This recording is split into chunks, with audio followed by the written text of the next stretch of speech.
Hi అండి, అందరికీ నమస్తే. Welcome to Durga vlogs and gardens. నేను ఈరోజు మన ఛానల్లో ఏం చేసి చూపిస్తున్నానంటే శనగపప్పు క్యాబేజీ ఫ్రై అండి. దానికి ఏమేం కావాలో ఎలాగ చేయాలో చూపిస్తాను రండి. అదిగంటే గ్లాస్తో శనగపప్పు తీసుకోవాలి. చిన్న గ్లాస్తో తీసుకుని శుభ్రంగా కడుక్కోవాలి. అది ఈ లోపల క్యాబేజీ శుభ్రంగా కడిగేసుకోవాలండి. ముక్కలు కోసుకుని పక్కన పెట్టుకోవాలి. ఉడకబెట్టి పక్కన పెట్టుకోవాలి. ఉడకెట్టుకుని క్యాబేజీ తర్వాత అదే గ్లాస్తో కడిగేసుకున్నాం కదా శనగపప్పు, 2 గ్లాసులు వాటర్ వేసుకోవాలి. వేసుకుని ఉడికించుకోవాలండి. ఒక 3 విజిల్స్ అయినా 4 విజిల్స్ అయినా రప్పించుకోవాలి. కుక్కర్ మూత పెట్టుకుని కుక్కర్ పెట్టానండి. అది ఒక 4 విజిల్స్ రప్పించాను. అలా ఉడికింది కదా, ఇది పక్కన పెట్టేసుకోవాలి. కొద్దిగా కారం, కొద్దిగా పసుపు,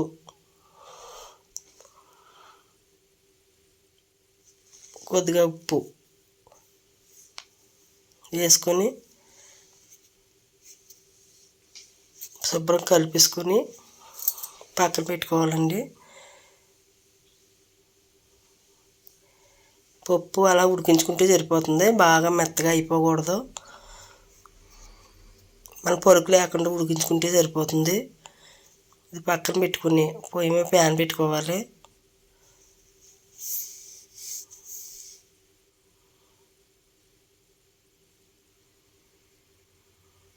పొయ్యి మీద ప్యాన్ పెట్టుకుని 1 స్పూన్ ఆవాలు, 1 స్పూను మినపప్పు, 1 స్పూన్ జీలకర్ర. శనగపప్పు వేయట్లేదండి నేను, ఎందుకంటే శనగపప్పు ఫ్రైలో వేస్తున్నాం కదా, ఏ ఎక్కాలొద్దు. ఒక ఎల్లుల్లిపాయ గుడ్డుగా ఒలుసుకుని వేసుకోవాలి. ఎల్లుల్లిపాయలు ఎన్ని ఎక్కువ వేసుకున్నా బాగుంటుందండి. 4 ఎండుమిరపకాయలు గిల్లుకొని వేసుకోవాలి. ఒక పెద్ద సైజు ఉల్లిపాయ ముక్కలు కోసుకొని వేసుకోవాలి. 2 రెమ్మలు కరివేపాకు వేసుకోవాలి. పొడవుగా కోసిన పచ్చిమిర్చి ఒక 5-6 వేసుకోవాలి. వేసుకుని వేయించుకోవాలి.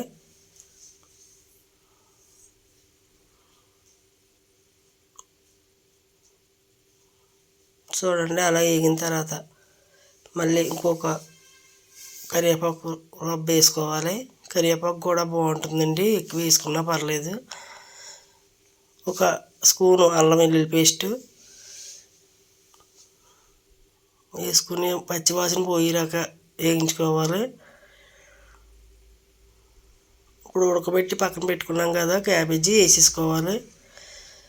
పచ్చిది వేసుకోకూడదండి, మగ్గదు అసలుగా, కసుకుమంటుంది. అంతే కాబట్టి మీరు ఉడకబెట్టుకుని వేసుకోవాలి.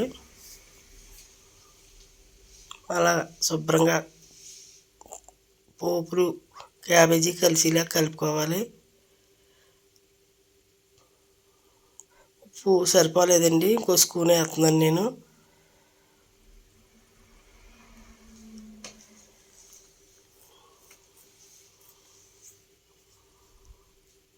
అలా 2 స్పూన్లు వేసాను. వేసి మళ్ళీ కలుపుకోవాలి. ఎందుకంటే శనగపప్పులో వేసామండి, క్యాబేజీలో కూడా వేయాలి. చూడండి, మగ్గిపోయింది కదా. మనం వేసినప్పుడు నిండా ఉందండి. ఇప్పుడు చూసారా, సగం అయిపోయింది కదా. ఇప్పుడు శనగపప్పు వేసుకోవాలి. ఈ ఫ్రై ఎంతో బాగుంటుందండి, చాలా చాలా బాగుంటుంది. చూడండి, మగ్గిపోయింది కదా. అలా పైనుంచి కిందకి, కింద నుంచి పైకి అలా కలుపుకోవాలండి, మొత్తం కలిసిపోయేలాగా. ఇప్పుడు కొత్తిమీర వేసుకుని సర్వింగ్ బౌల్లో తీసుకోవాలి. మా వీడియో కానీ మీకు నచ్చినట్లయితే లైక్ చేయండి, షేర్ చేయండి, చూడని వాళ్ళు ఎవరన్నా ఉంటే సబ్స్క్రైబ్ చేయండి. ఇంతేనండి, బాయ్ అండి.